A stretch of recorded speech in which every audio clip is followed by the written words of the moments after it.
Ontario. কানাডার এডমন্টনে অবস্থিত বাবস স্বামীনারায়ণ মন্দিরে আবার হামলা চালালো খালিস্তানপন্থী জঙ্গিরা। বিগত বেশ কিছু বছর ধরেই কানাডায় গ্রেটার টরন্টো, ব্রিটিশ কলম্বিয়া ইত্যাদি জায়গায় হিন্দু মন্দিরের ওপর হামলার ঘটনা সামনে এসেছে। গুরপতবন্ত পান্নুন সিক্স ফর জাস্টিসের তরফ থেকে কানাডার হিন্দুদের ভারতে ফেরত যাওয়ার হুমকি দিয়েছিল গত বছর।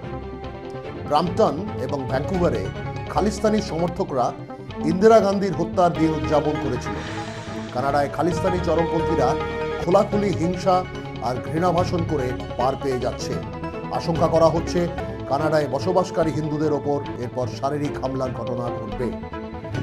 নতুন দিল্লি লোকসভায় বাজেট অধিবেশনের প্রথম দিনেই অর্থমন্ত্রী নির্মলা সীতারামন 2023-24 সালের অর্থনৈতিক নিরীক্ষণের রিপোর্ট পেশ করলেন। রিপোর্টে প্রকাশ 2024 সালের অ্যাকচুয়াল জিডিপি 2020 সালের তুলনায় 20% বেশি হয়েছে। বিশদভাবে 2023-24 সালের ইকোনমিক পারফরমেন্স সার্ভে করে জানা গেছে ভারতীয় অর্থনীতি ক্রমাগত আড়ে বহরে বাড়ছে। 2024-25 সালে অর্থনীতির গ্রোথ 8.2% হওয়ার প্রত্যাশা রয়েছে। মহিলা কল্যাণ এবং ক্ষমতায়নের আর্থিক পরিমাণ 2014 সালে 97,134 কোটি থেকে 218.8% বেড়ে 2024-25 অর্থবর্ষে 3.1 লাখ কোটি টাকা হয়েছে। Female labour force participation rate 2017-18 সালের 26.3% থেকে বেড়ে 2022-23 সালে 37% ছুঁয়েছে। প্রধানমন্ত্রী জনধন যোজনার মাধ্যমে 52.3 কোটি ব্যাংক অ্যাকাউন্ট খোলা হয়েছে, যা 55.6% মহিলাদের নামে। ইকোনমিক পারফরমেন্স সার্ভে আরও জানিয়েছে বহু কৃষক প্রধানমন্ত্রী ফসল বীমা যোজনার মাধ্যমে উপকৃত হয়েছেন। 2022-23 সালের 500.2 লাখ হেক্টর জমির ফসল বীমাকৃত হওয়ার তুলনায় 2023-24 সালে 610 লাখ হেক্টর জমির ফসল বীমাকৃত হয়েছে। 2016-17 সাল থেকে 5,549.4 লাখ কৃষকের বীমাকরণের আবেদন মঞ্জুর হয়েছে। সর্বমোট 1,50,589.1 কোটি টাকা মূল্যের বীমা রাশি ক্লেইম হিসেবে মেটানো হয়েছে। অর্থমন্ত্রী আরও জানিয়েছেন, ভারতের যুবশক্তির মাত্র 51.25% মানুষ কর্মক্ষম, যার অর্থ প্রতি 2 জনের 1 জন এখনো কর্মক্ষম হয়ে উঠতে পারেনি। নতুন দিল্লি ভারতের অভ্যন্তরীণ প্রতিরক্ষা সরঞ্জাম উৎপাদন এক চমকপ্রদ জায়গায় পৌঁছেছে।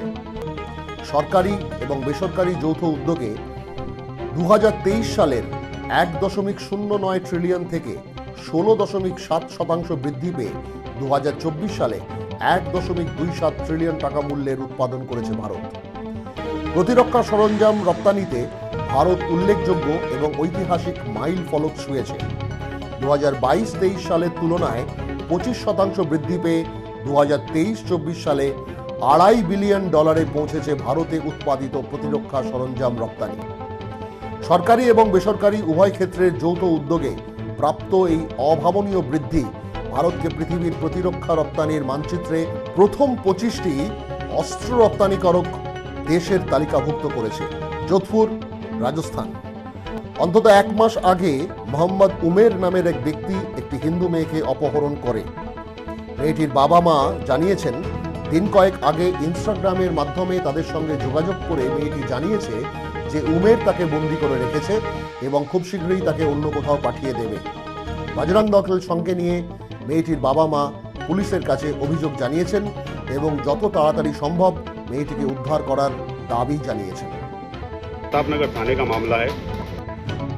नाम की युवती जो 16 तारीख को उमेर शाह नामक एक युवक के साथ में बेला फुसलाकर अपने साथ ले गया और अभी तक निरंतर उसकी कार्रवाई और जांच के माध्यम से पता चला है। लड़की ने जाने के बाद 16 तारीख को इंस्टाग्राम पे कॉल करके अपने परिवारजनों को बताया कि मेरे को यहाँ पे बेला फुसलाकर और दबाव के कारण मुझे यहाँ रखा जा रहा है। उसकी बहन के घर कुछ उसने इंस्टाग्राम पे रिकॉर्डिंग बताया कि बहन के घर मुझे दबाव के कारण मुझे यहाँ रखा गया है और मुझे यहाँ से कहीं जोधपुर से बाहर भेजने की इनकी प्लानिंग चल रही है।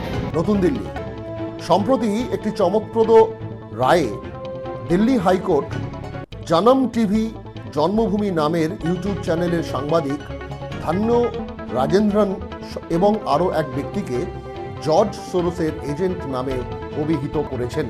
গুরুগ্রাম হরিয়ানার নুতে শিব মন্দিরে শ্রাবণের প্রথম সোমবার ব্রিজমণ্ডল যাত্রায় দেখা গেল সাম্প্রদায়িক সম্প্রীতির অনন্য নজির। হরিয়ানার বিভিন্ন অঞ্চল থেকে বাস নিজেদের গাড়ি করে পুণ্যার্থীরা আসেন। নিরাপত্তা ব্যবস্থা ছিল আঁটোসাঁটো। প্রতি 2 কিলোমিটারে নিরাপত্তা রক্ষীরা মোতায়েন ছিলেন। নু জেলার গিরা গ্রাম থেকে যাত্রা শুরু হয়। এলাকার মুসলমান বাসিন্দারা 19টি ক্যাম্প তৈরি করেছিলেন এবং যাত্রীদের গোলাপের পাপড়ি এবং পানীয় দিয়ে স্বাগত জানান। প্রসঙ্গত, গত বছর এই যাত্রা উপলক্ষে সাম্প্রদায়িক দাঙ্গা ছড়িয়েছিল, যে কারণে এবার অভূতপূর্ব নিরাপত্তার বন্দোবস্ত করা হয়।